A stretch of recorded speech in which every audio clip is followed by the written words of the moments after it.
For the longest time, space seemed like a big, nearly empty place, and we were really only familiar with our home, Earth. But as we learned more, we realized there was actually a lot out there, including planets orbiting the Sun and even other stars. To get to these more distant worlds, though, it helps to start thinking of space as a bunch of nested bubbles.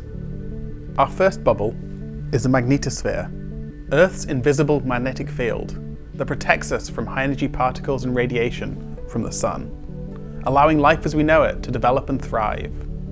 The next bubble, just past the solar system, is the heliosphere, the edge of the Sun's influence, where the particles and fields of interstellar space take over. The two Voyager spacecraft have left this bubble and are our first interstellar spacecraft.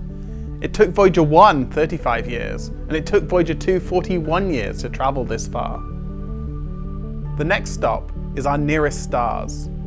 The Alpha Centauri system, at just over 4 light-years away, is close by cosmic standards, but it would take either Voyager about 75,000 years to get there at current speeds. We clearly need to use other tools to look for worlds that far away.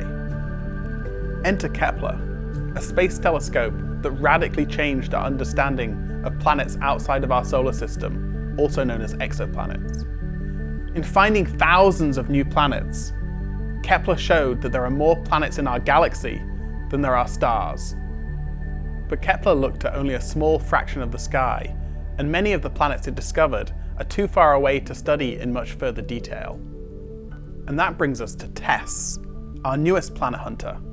The Transiting Exoplanet Survey satellite works like Kepler, and over the next 2 years, it will scan almost the entire sky. By looking at closer and brighter stars, TESS will find and measure the sizes of dozens of small nearby planets, best suited for detailed investigation by powerful telescopes on the ground and in space, like the future James Webb Space Telescope. And by doing that, we might finally begin to answer the question of whether Earth is alone, or whether there are worlds out there like our own, small and rocky, covered in oceans and dense clouds, or even, possibly, capable of supporting life.